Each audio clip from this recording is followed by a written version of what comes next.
हाय, मैं हूँ दीपा झा और आप देखते हैं आपका अपना YouTube channel NIUS Deepa learning classes. आज हमारा वीडियो है NIUS class 10th Hindi chapter 9 अखबार की दुनिया का प्रश्न उत्तर पर। वीडियो शुरू करने से पहले अगर आप अभी तक हमारे चैनल को सब्सक्राइब नहीं किए हैं तो सब्सक्राइब कर दीजिए और लाइक कर दीजिए और बेल आइकन जरूर दबा दीजिए ताकि हमारे हर वीडियो का नोटिफिकेशन आप तक सबसे पहले पहुंचे। तो चलिए हम वीडियो शुरू करते हैं। प्रश्न 1, अखबारों में प्रकाशित की जाती है। आंसर, महत्वपूर्ण घटनाएं। प्रश्न 2, समाचार स्रोत के अंतर्गत निम्नलिखित में से कौन सी बात नहीं आती है। आंसर, क्यों प्राप्त किया। प्रश्न 3, निम्नलिखित में से कौन सा कथन असत्य है। आंसर, समाचार संवाददाता के विचारों पर आधारित होते हैं। प्रश्न 4, संपादकीय आधारित होता है। आंसर, समाचारों पर। प्रश्न 5, फोटो के नीचे छपी सूचना को अखबार की भाषा में कहते हैं। Answer, caption. प्रश्न 6, फीचर में किसका होना अनिवार्य होता है। आंसर, सूचना। प्रश्न 7, अखबार में कॉर्नर छापने का क्या उद्देश्य है। आंसर, मनोरंजन और तीखी टिप्पणी।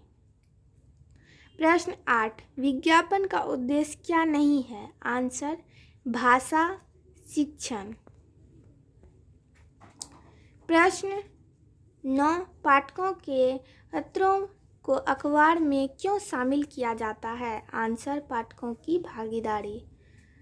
प्रश्न 10, ब्यौरा किसे कहते हैं। आंसर, इंट्रो के बाद समाचार का विस्तार दिया जाता है उसे ही ब्यौरा कहा जाता है। प्रश्न 11, मास्टर हेड किसे कहते हैं। आंसर, समाचार पत्र का नाम मास्टर हेड कहलाता है, जैसे पंजाब केसरी, हिंदुस्तान टाइम्स, अमर उजाला आदि। प्रश्न 12, समाचारों का चयन कैसे किया जाता है। आंसर, समाचारों का चयन सबसे पहले संवाददाता अपने विवेक से करते हैं। उसके बाद प्रमुख संवाददाता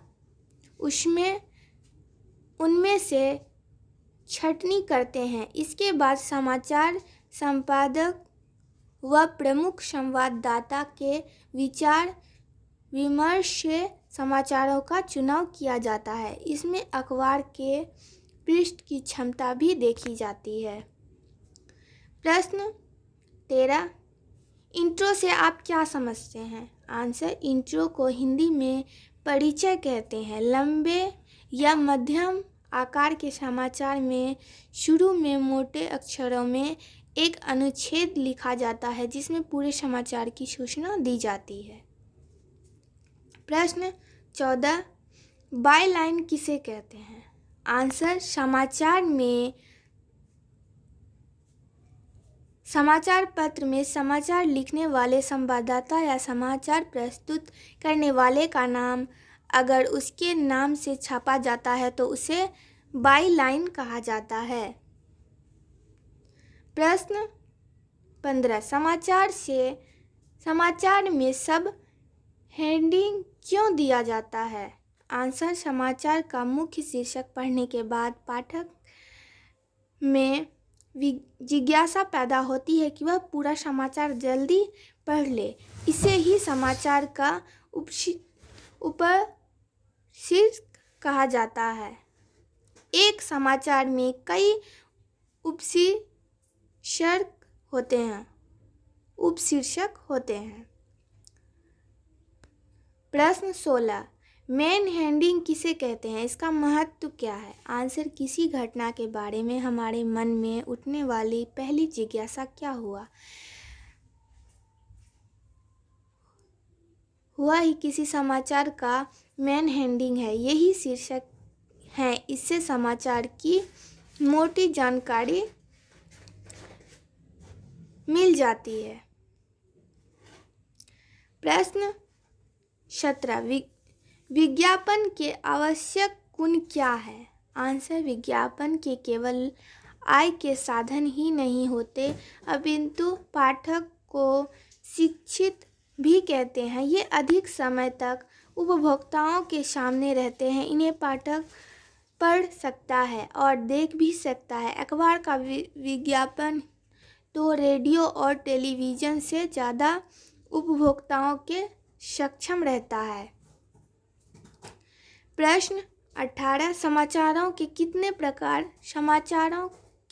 प्रकार होते हैं? आंसर, समाचार कई प्रकार के होते हैं, जैसे राजनीतिक समाचार, सामाजिक समाचार, व्यापारिक, अर्थ जगत के समाचार, खेल जगत के समाचार, विभिन्न समाचार, राजनीतिक, सामाजिक, व्यापार और आर्थिक और खेल जगत के समाचार राष्ट्रीय, अंतर्राष्ट्रीय और स्थानीय स्तर पर भी होते हैं।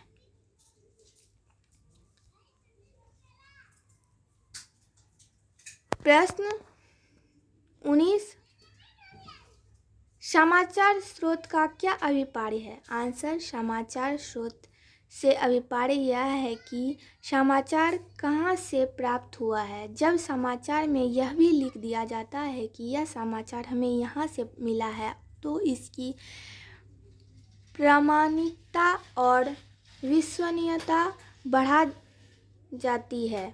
अखबारों के कार्यालयों को समाचार मिलने के कई स्रोत हैं। वे अपने संवाददाता से समाचार प्राप्त करते हैं। विभिन्न एजेंसियां भी अखबारों के दफ्तरों को इंटरनेट के जरिए समाचार भेजती है। पुलिस स्टेशन, अस्पताल, न्यायालय, साक्षात्कार आदि।